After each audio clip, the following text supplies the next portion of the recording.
O pouco que estava dando certo, jogaram por terra, jogaram no lixo. Pois é, o Corinthians sofre a segunda derrota seguida para o Atlético Goianiense em Itaquera, vira freguês e se complica de vez para o jogo da volta lá em Goiânia. Vem cá que eu vou te contar os detalhes desse jogo, claro, dos acertos do Atlético e dos péssimos erros repetitivos da equipe do Corinthians. Chega mais!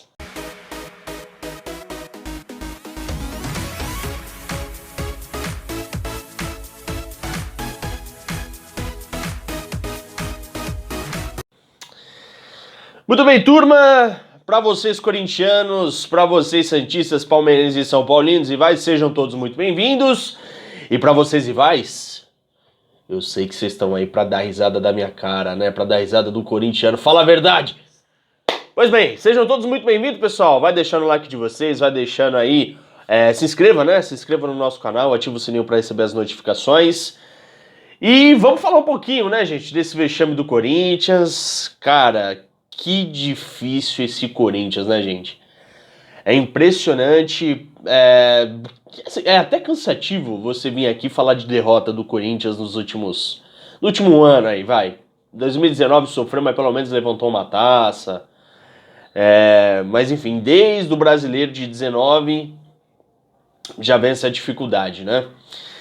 E por onde que eu vou começar, né, gente? Vamos lá. É difícil arrumar até uma analogia, mas o Corinthians ele lançou aí recentemente, no ano passado e esse ano, algumas camisas, né? Com homenagem ao estado de São Paulo, né? No ano passado foi criada em homenagem às calçadas de São Paulo, aquele design em preto e branco, né? Com desenho do mapa do estado de São Paulo, enfim. Esse ano lançou a camisa 1, a branca, aliás, não lançou, mas vai lançar. A camisa 1 com rachaduras, né, com uma espécie de rachaduras representando os muros de São Paulo, não é verdade? E aí a minha analogia é o seguinte, já que o Corinthians fez uma camisa em alusão a uma calçada, o Corinthians é isso, o Corinthians é uma calçada em construção. Sabe quando o pedreiro ele tá reformando a calçada, tá lá o cimentinho, dá um trabalho do cacete para deixar alinhado, tal, né, deixar bonitinho. Aí vem um cachorro e pisa, vê uma pessoa e pisa, aí pô, tem que fazer todo o retrabalho.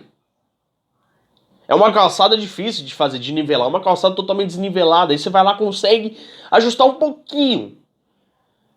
Aí vem uma pessoa lá e estraga. Sai fora, Cortina. Caraca. É o Corinthians hoje. O pouquinho que estava ajustado, conseguiram derrubar. Conseguiram conseguiram, né, jogar pro lixo. E, gente, eu vou falar pra vocês, eu não sei de quem é a culpa, né? O Silvinho, é claro, o Silvinho ele precisa de ajuda. Ele chegou, veio da Europa. É claro que o treinador, quando chega, ele vai falar que já conhecia o elenco, que vinha acompanhando, mas não é isso que tá parecendo. Parece que o Silvinho chegou Cara, ele não tinha visto um jogo do Corinthians na temporada passada. Parece que não tinha visto um jogo do Corinthians no Campeonato Paulista. Quem me conhece sabe, eu sou totalmente contra você punir, você julgar qualquer treinador. Claro, tem treinador, cada treinador tem um estilo pro seu time. O Wagner Mancini não era treinador pro Corinthians, não adianta vir com o Dorival, o Corinthians tinha que inovar, tinha que fazer alguma coisa de diferente. E repito, não critico o Duílio por isso. O Duílio, naquele momento, foi atrás do melhor treinador, Renato Gaúcho. Não deu, foi atrás do Aguirre, segunda melhor opção na minha opinião. Também não deu. Aí sobra o Aguirre, porque sobrou mais do mesmo. Sobrou Dorival Júnior, Guto Ferreira, Lisca. Aí não dá. Aí foi buscar o Silvinho, que era uma aposta também. Mas era uma aposta lá fora, com uma outra cultura, porque o cara só treinou lá fora e, querendo ou não, tem experiência de seleção, tem experiência da França do Lyon. Então, o Corinthians tentou buscar alguma coisa de diferente, certo? Mas não estudou o time, gente. Quando você volta para o Corinthians, escala Gil, escala Camacho. Gente, você não tá acompanhando o time. Você não tá acompanhando quem tá bem. E aí eu levanto uma bola. O Silvinho é tão teimoso a esse ponto, porque assim, o Fernando Lázaro tá lá, ele é analista de desempenho, ele sabe quem tá jogando bem. E ele não dá um toque, ou ele dá um toque e o Silvinho é tão teimoso de não pensar numa coisa diferente. Muita gente eu vi falando assim, pô, o Silvinho... Ontem eu tava vindo pra casa, né, escutando alguns programas esportivos, até pra saber como que ia essa escalação, tava curioso pra saber, e vi muita gente falando assim, olha, o Silvinho revolucionou, surpreendeu. Eu falei, pô, surpreendeu? Vamos ver, né, o cara... Caraca, o cara formou o quê? Voltou pra linha de 3-5-2, botou subiu algum moleque da base que a gente não tinha visto ainda. Caraca, vamos ver. Voltou com Ramiro numa linha de trás, do volante, Camacho como primeiro, Luan de falso 9 e Arauz atrás. Isso é revolucionar? Gente, com exceção do Gil, foi a mesma escalação contra o Sport Rancaio. Que revolução é essa? Aliás, nem sei se fora o Gil. Eu acho que o Gil jogou aquele jogo, não jogou não? Não me recordo. Mas revolucionou o quê? E cara, gente, eu falei pra vocês. Aí muita gente já ouvi também dizer. E o Lázaro, né? Fernando Lázaro. Não dá, gente. O Corinthians era a mesma coisa com o Danilo. Se subisse o Danilo do Sub-20 pro profissional pra treinar o Corinthians nesses dois jogos, contra River Plate do Paraguai e o Rancaio, não ia dar nada. O Corinthians ia vencer, mas por quê? Porque são times amadores. Que por sinal o Corinthians não teve competência de vencer o River Plate do Paraguai lá, mas enfim, já passou, já foi. Mas são times amadores, não dá pra você ter base nesses dois jogos pra você seguir temporada. Não dá. Tanto que venceu um por 4-0, o outro por 5. E aí? Enfrentou uma equipe um pouquinho mais qualificada, tomou vareio. Tomou. O Camacho, gente, ele tá lá no Corinthians desde 2017, né? Quando ele chega, 17 nada, ele tá lá desde 2016. E desde 2016 esse cara nunca firmou uma titularidade. Pra não dizer que nunca, ele firmou a titularidade bem na reta final do título de 17, naquele clássico histórico contra o Palmeiras, aquele 3-2. Que o Carille, o time não vinha bem, o Carille precisava fazer alguma coisa, aí ele saca o Jadson do time e bota o Camacho e tal. Mas, cara, só em 5 anos de Corinthians esse cara nunca foi titular absoluto. E todo treinador que chega o utiliza. Não dá pra entender o que acontece. O que esse cara mostra nos treinos que o torcedor corintiano não consegue observar no campo? Porque aí é um torcedor, às vezes, que não tá observando direito. Às vezes, ele faz uma coisa que o treinador pede, nossa, que cara, é o cara que... E a gente não percebe, né? Então, cara, é imprescindível. Ontem eu tava assistindo o jogo aqui, e aí é até triste, né, gente? A gente quer assistir todos os jogos, a gente que acompanha... a equipe diariamente, os noticiários, a equipe que sabe a forma de jogar. O torcedor que acompanha, ele sabe a forma que seu time joga, quando o seu time tá mal dentro da partida, quando o seu time tá perto de fazer gol e quando o seu time tá perto de tomar um gol. Ontem eu tava assistindo aqui com a minha esposa e falei, gente, o Atlético escapou duas, eu falei, cara, isso tá me cheirando um gol. É uma pena você conhecer seu time, porque você sabe quando seu time vai tomar um gol. E no lance seguinte tomou, pô. Porque você conhece, você não precisa ser um expert no futebol pra saber que tá errado.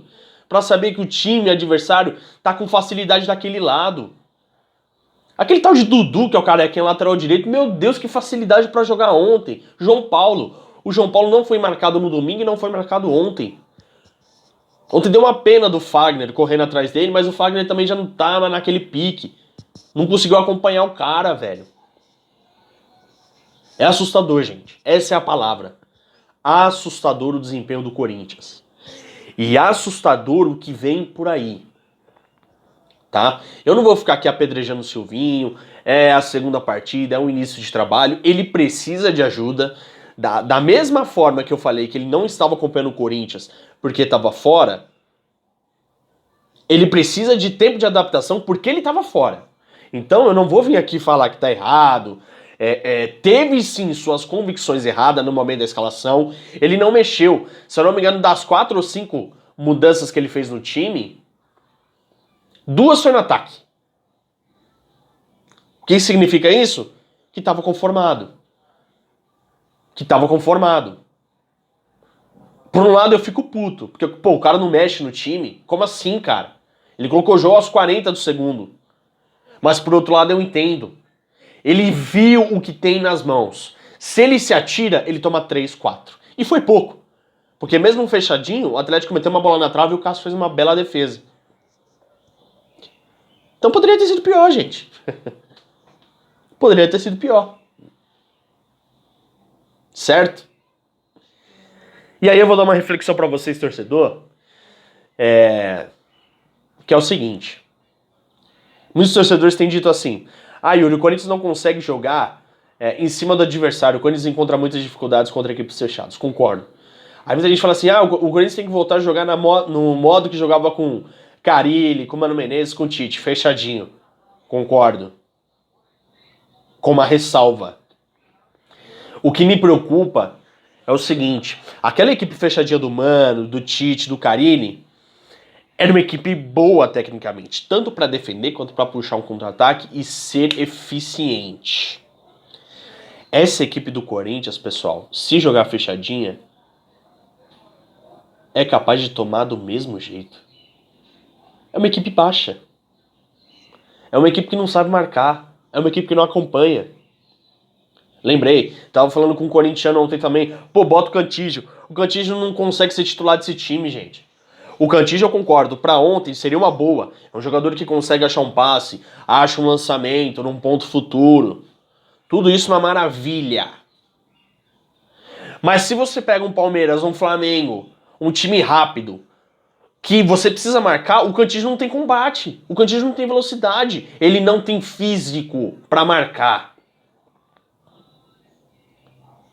E no futebol de hoje em dia, se você não marca, você tá fora. É simples, você tá fora. Tá? Então assim, gente, o Corinthians precisa melhorar muito. O Corinthians precisa melhorar demais. Mas muito. Precisa fazer, cara, eu não sei se é jogar sal grosso. Eu não sei o que precisa fazer. É preocupante. É preocupante e a sequência não ajuda. Você tem o América Mineiro fora, que quando já teve dificuldade no ano passado. Você tem o Atlético pela volta da Copa do Brasil. E você tem um Palmeiras no Allianz Parque depois. E aí, meu amigo? Salve-se quem puder. Como diz o próprio hino, salvem o Corinthians. Até porque tá complicado. Tá certo? Pessoal, faz o seguinte. Deixa o like de vocês. Compartilhe o vídeo aí com seus amigos corintianos e rivais também. Pra dar risada, não tem o que fazer. É um momento turbulento e tem que aproveitar mesmo. O Corinthians é um time que tá machucado, cara.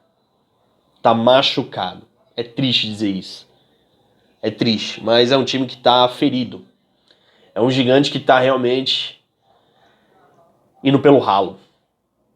E quem é rival tem que zoar. O corintiano vê o São Paulo perdendo 4 de julho, não pode nem zoar. Não pode zoar. Pode usar contra a arma, né? Se o São Paulino visual, aí você fala, pô, perdeu por 4 de julho. Mas e aí?